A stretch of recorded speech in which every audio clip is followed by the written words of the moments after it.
Welcome to Freeze Your Milk Podcast. I'm your host, Bridget, along with my husband, Chris. Podcast where we talk about the comedic side and serious side of parenting, life, and relationships. We are boy parents. We have two boys, Enzo and Rhett, with about a 6-year age gap between the two. You can check out our website, freezermilk.com. Also, feel free to follow us on Instagram at Freezer Milk Podcast. Thanks and hope you enjoy. Welcome back. Hello, hello. Another week already. It's been weird weather out here in Arizona. The temperatures significantly dropped this week. Yeah, and the rest of the country's hot and flooding. I'll take it. We're not 112. It's fantastic. Rhett's actually got to go outside some. Yeah, it's amazing. I always can't wait until fall to get the kids out of the house. Everybody gets cooped up and it's exhausting. You get tired of being stuck in your house all the time. He's getting so, because we take him outside in the morning sometimes, he's getting so intrigued with, wanting to be outside all the time now. Yeah. So he's always, trying to, go out the front door or trying to, bang on the back patio and get us to, open the back patio so he can go outside. Yeah. He's always messing with the guys building the pool. Yeah. When did he become a toddler? I don't know. He grew up really quickly. I woke up one morning and saw him walking around the house and was like, man, he's not a little baby anymore. It's crazy. Yeah. He's coming into his own little person. Mm-hmm. Got his own attitude. Yep. He wrestled Enzo the other day and sat on him. He sat on his head. Yeah. Mind you, Enzo's what, 7 years? 7.5. 7.5 years old. And Rhett pinned him to the ground and sat on his head. I said, this is only the beginning. I said, Rhett's going to be bigger than you one day. It's interesting watching their dynamic, just how excited Rhett is that Enzo's there. Yeah. And I think he loves when Enzo's there, but he also likes some of the downtime. The downtime, because I think he gets more attention from us. Yeah. When it's just him. You can tell towards the end of the week when he's starting to miss Enzo, because he starts to get a little bit cranky. It's a weird. He gets I don't know. He just gets different, and you can almost tell he misses Enzo and he wants to hang out with Enzo. Then when Enzo gets in the car, he's all excited. Yeah. Smile from ear to ear. We've been trying. Rhett's been getting up really early. Yeah, 4:50 a.m. every morning. So we were trying adjusting his bedtime 15 minutes earlier. I don't think it worked at all. Nothing's working. He's just getting up at 4:50, 5 o'clock every morning, and I have to get up with him. It's so early. Buddy. I come out, and it's summertime in Arizona, mind you. The sun comes up pretty early, right? Yeah. And I come out, and the sun's not up. It's still dark. I'm like, dude, there's something wrong here. This is not right. So I think we're going to try going 15 minutes after his normal bedtime. Yeah. For the next couple days. See if that helps. I don't know what to do about it. I'm I don't know if you push him to Enzo's bedtime. They say try it in 15-minute increments for a week at a time. Whoever said it was all trial and error, huh? Every baby's Right. different. Every child's different. There's different needs. Enzo was different. Enzo, he sleeps weird now, but I felt bad because Rhett woke him up this morning, so he was up since 5 a.m. too. Yeah. Enzo sleeps kind of weird. He tosses and turns. He has trouble sleeping. But I don't make good sleepers for some reason. My children are never good sleepers. Maybe this one will be better. yeah, hopefully. He probably will. No, everybody gets up at 5 a.m., so maybe I need to alter my bedtime to go to bed earlier. We have a date today. Oh, yeah.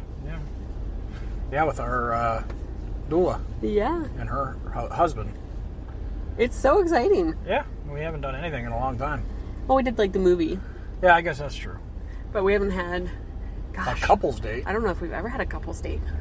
No, not in the 5 years we've been together. It's crazy to think about. No, I think as you get older, me, I don't have a ton of friends. I just don't. Yeah.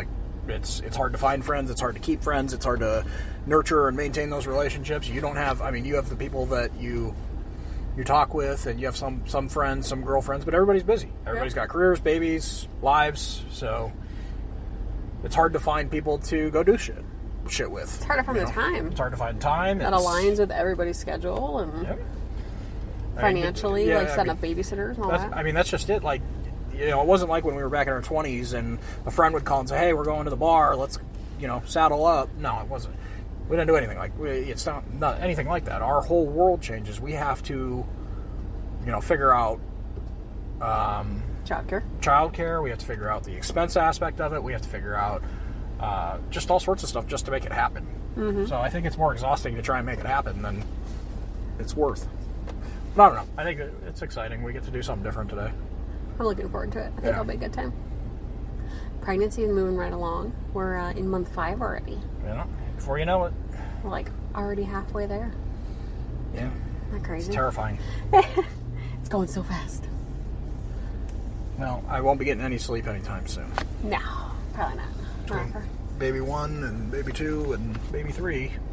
Not for a little while. Nope. I'm excited. We have, next week we have our anatomy scan. So that will be cool to be able to see baby. Mm-hmm. It'll be a good time. Yeah. It's interesting. So we were talking about a little bit earlier,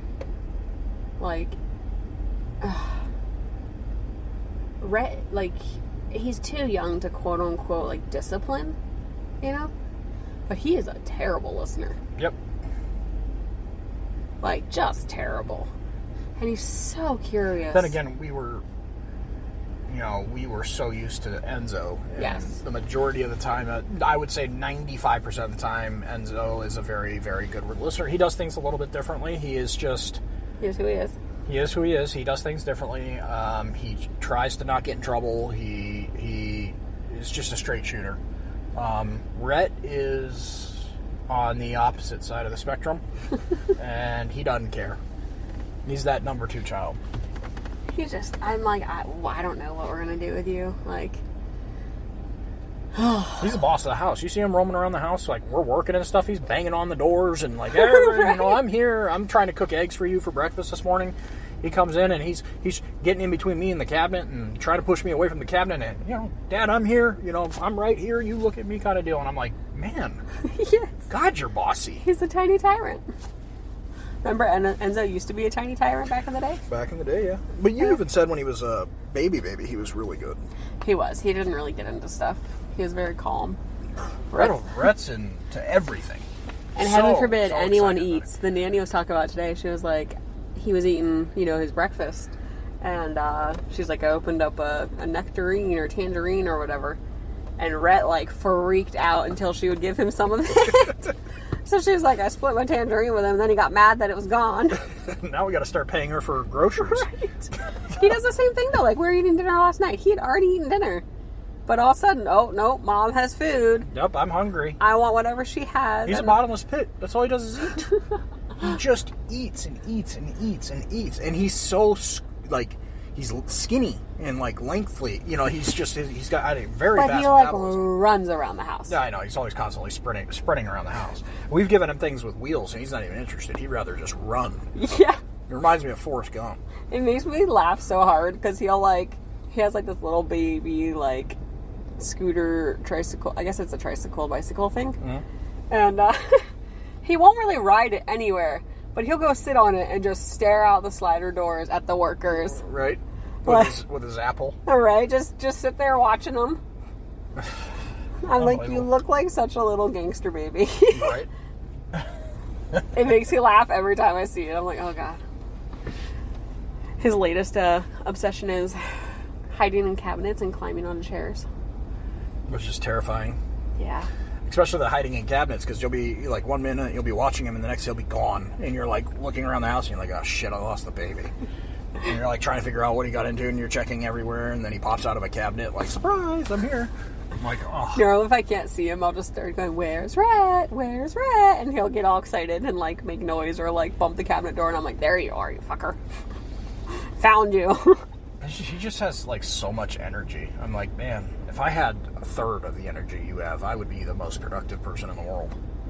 What happened this past weekend? What did you step in? Oh, God. So we were all laying around watching a movie on the couch, and I smelled something. I'm like, ah, man. Yeah, Rhett, had obviously gone to the bathroom. And so I got up to go give him a new diaper because he smelled so bad. And I get up and I feel something squishy on my heel. And I'm like, what is that? And I look down and somehow he got shit. It came out like the side of his diaper. It got shit all over the floor and I stepped in it. And I'm like, I'm like walking around the house and it's like making little heel prints of shit all the way down the freaking trying to get it. Oh man, it was awful. It was everywhere. It was all over. And then we came back like later that night after I thought I got everything cleaned up, and I lay on the couch and I'm like, man, like, I still smell it. Is it on me? Like what is going on? You're like, I showered. I don't understand.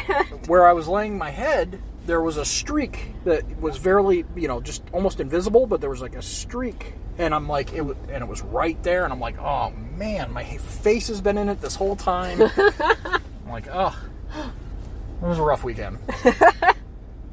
So I took him while you were like cleaning your heel and all that, and the floor and the couch and the rug. Like I took him and changed his diaper, and I was changing his diaper. I looked at him and I was like, Dad stepped in your shit, and I died laughing, and Rhett just started laughing.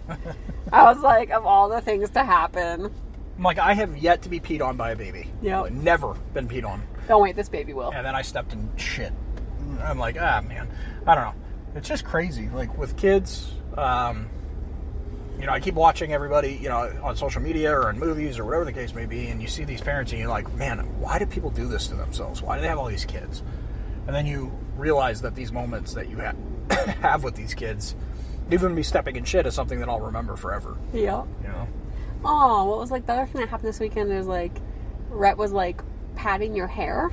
Oh yeah, I was laying on the couch and he kept like running his fingers through my hair because I have soft hair. Yeah. And he was just really excited about it, and he finally, like, I don't know if he just filled him with like love or something, and he just came over and gave me a big old kiss on the lips and was like, just kept doing it.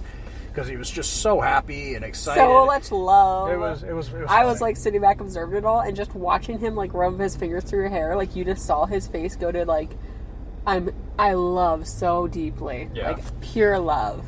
And it was the cutest thing ever. Like he was just like, oh my gosh, this is my dad. I love him. Which he never does. He's not that. He doesn't do that with me. And then when he leaned in and kissed with you. He does it with you. He doesn't do it with me. He was so cute though when he like leaned in and was just like, I just can't help myself. I had to give you kisses. Yep. Those are the moments. Makes everything else worth it. Or when he like puts his head on your shoulder when he's going down for naps and stuff. Yeah. I mean, he can be really cute, but he also has. That's like 20% of the time. 80% of the time, he's a freaking tyrant running around the house. It's exhausting. I'm like, what are we gonna do with another one? You're gonna have 3 boys running around that house, plus me, and man, that's a lot of testosterone. I'll be the queen of the house. Yeah, right. They'll all love me forever, hopefully. Well, anyway.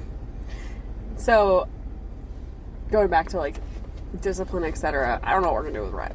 I have no idea.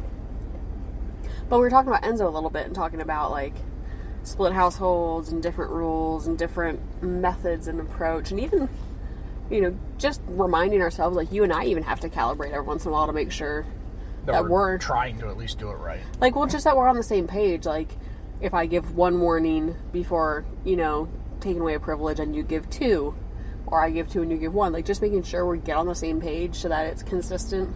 Yeah, because we have no idea what happens at his dad's house, his biological father's house.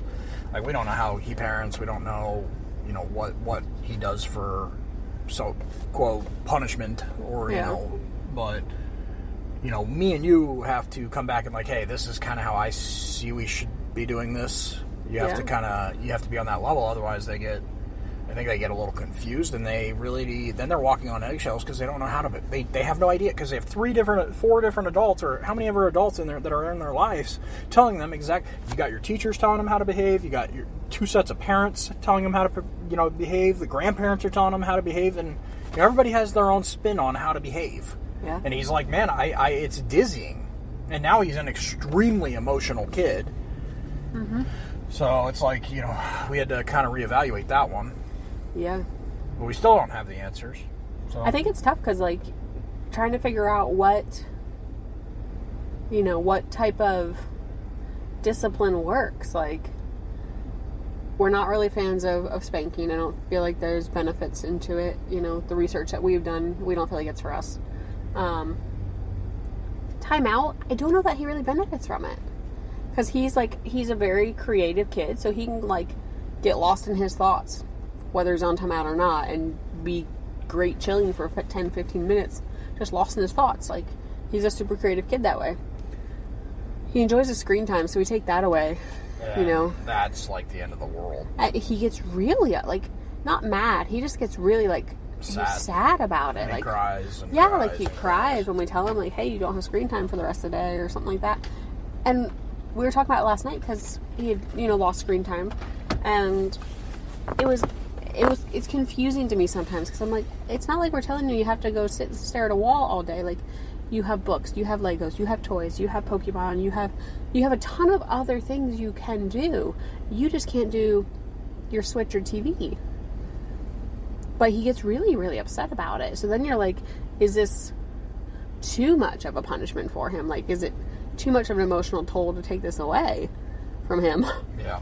Is it causing a trauma that we're not really aware of? Because he gets very, very upset. Yeah. Sad. It's very interesting. So we're trying to figure out really what's going to work the best. I am so we're working on that, but on the other hand, I'm so freaking proud of him.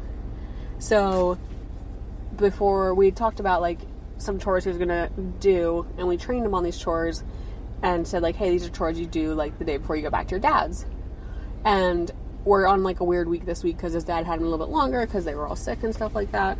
And so we did a weird week this week.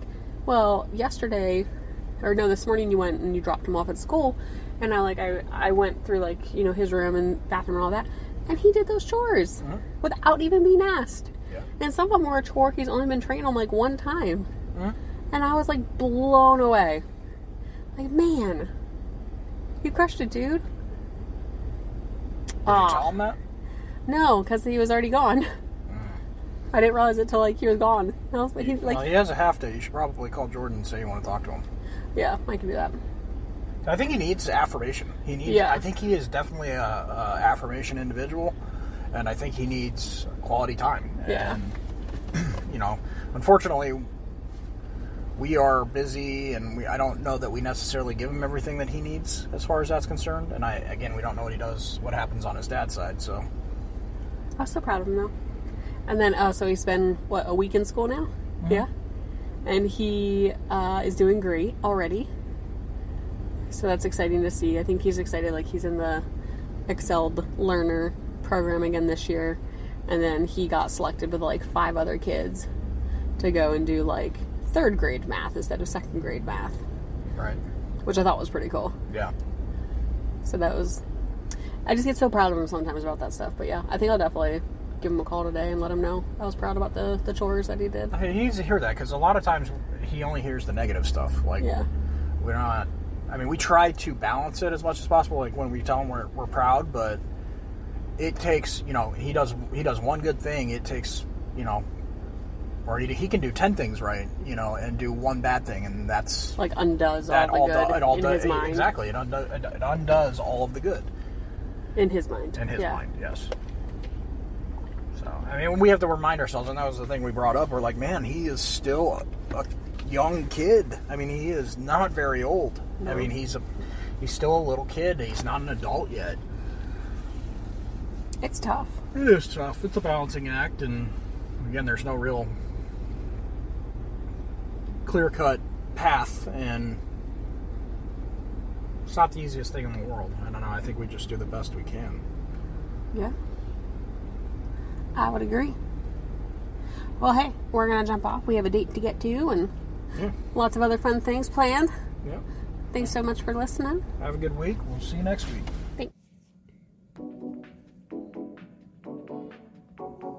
Thanks, everybody, for listening. You can check us out at freezermilk.com or Instagram. Freezer Milk Podcast. Until next week, guys. Thanks. Don't forget, parenting is a trip. We are all here on the journey with you together. Thanks so much for listening.